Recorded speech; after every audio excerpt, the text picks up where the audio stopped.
Okay, so we now have the clock bytes mapping across and driving some outputs. In this video I'm just going to set up some sample code to show you how to recover later when you start moving bits and bytes around. So you may want to slow the video down if you're new to it.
Okay, so I've written some code that obviously isn't going to do much. So my motor code, let's open that and enable. So when this bit turns on, I set 2 bits on in that data block I created. So we modify that to 1, our motor enable is on and our motor forward is on.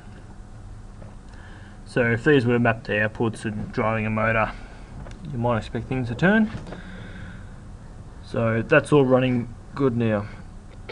What I'm going to show is what happens when you make changes to the data block, how it affects this function.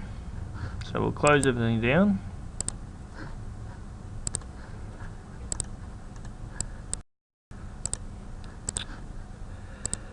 So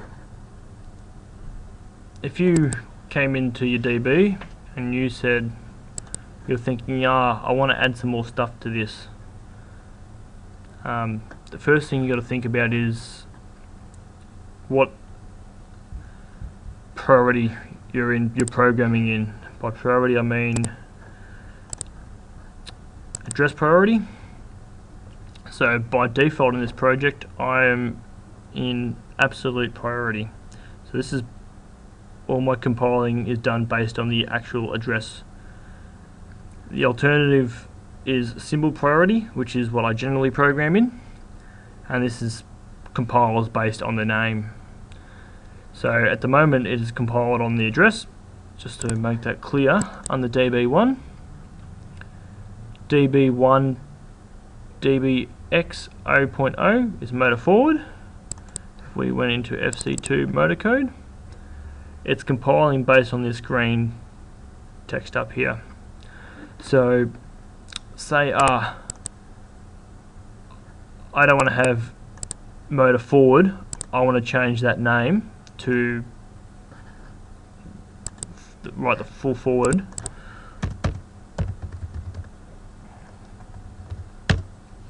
I can do that. I can save that. I've changed my name. If I close and I come back to my motor code, it hasn't broken anything. I've changed my name because it's compiling on the address, it's okay. So if you want to change symbol names, you have to make sure you're in address mode. I'm going to move some bits around and break it. So what I'll do, because I'm in address mode, it's going to break. So if I come back to DB and I've got motor forward, motor reverse, let's add another one, motor fault reset, bool.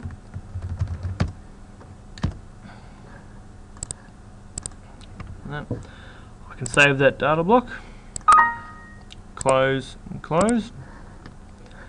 I should mention, you'll notice now that motor enable has been shifted down from 0.2 to 0.3. So when I open up FC2, what was motor enable here is now fault reset. So my code is now invalid to the point, I guess it's not doing what I want it to do. I want this to be motor enable, and what's scary is it didn't tell us that anything had changed there. So I'm going to change it back to enable, so it's updated that. So you have to be careful. So if you want to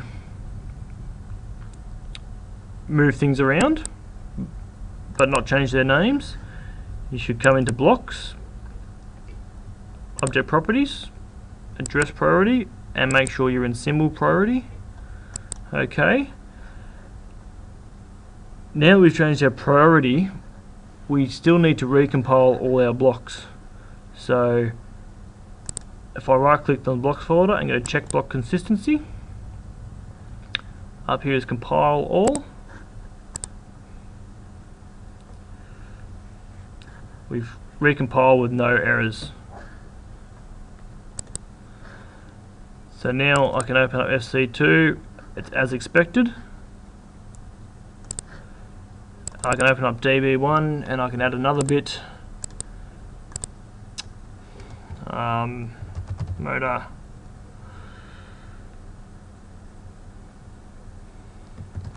another bit. Very creative. So motor enable is now gone down to 4. I save DB1. If I open up my code, it tells me, hey, something has changed here. Doesn't tell you what's changed, but we notice that this is still motor enable. So this has updated our code to stay on 0.4. What I'll demonstrate now, if I download this, yes, I can go online, and I'll just repeat those steps and add another bit here.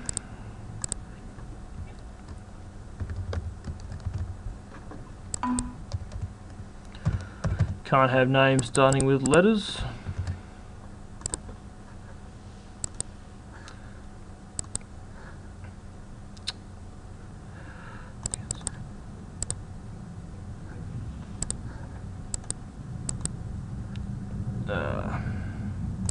Because I had it opened, it recompiled. So if I open up FC2, one symbol's changed. It's now 5, mode is enabled. And what you'll notice is it's different to what's online. So the online version has db1.dbx 0.4 executing right now, and our offline version has automatically updated to 0.5. Because they're different, we can't monitor. If we click yes here, it will download this to the online version, and then they would match. But if you changed something and you weren't sure what you had changed, you need to go and find out what's different. So we'll go no and close that. Let's just say, well, what's different between our offline and online? FC2, compare blocks, compare. So we're just comparing FC2. Path 1 contains a newer version, so path 1 was compiled at a newer date, and there are actually differences in the code. So we go to, it'll bring up online and offline.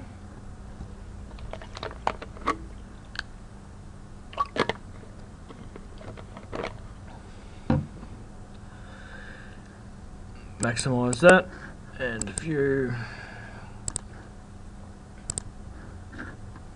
So here's our offline, and we've got our names, and here's our online, and it doesn't know what these are because things have changed. So we have to it tells us that address 1 offline has 0.5 and online has 0.4. So you're like, okay, that's what it was, but this is what I want it to be now. So I can download my offline version. I select my offline, select my offline here, it's bold, and I hit download. If I now did another compare, if I close these, compare FC2 again, they're the same. So I've downloaded FC2.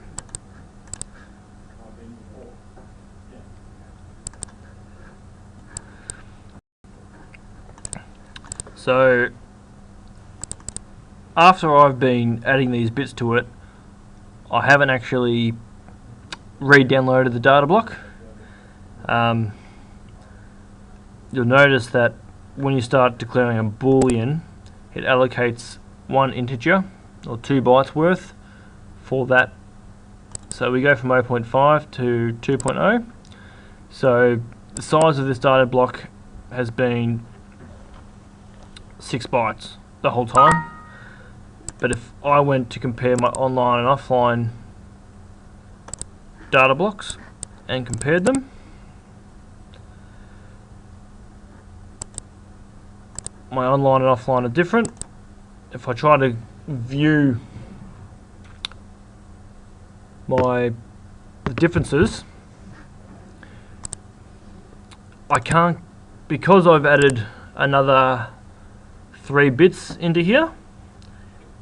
The Siemens software doesn't know what names should match up across here, so motor forward is that part there, but it doesn't know that because I've made these changes. So you get all these stat names. It can be very hard if you break it and you don't know what your names are meant to be. So although I didn't download this, it's still executing fine because the memory is allocated in the PLC, but I should download the DB with these new ones so there's no conflict. So now I can go online to my DB and I can see that motor forward is true and motor enable is true.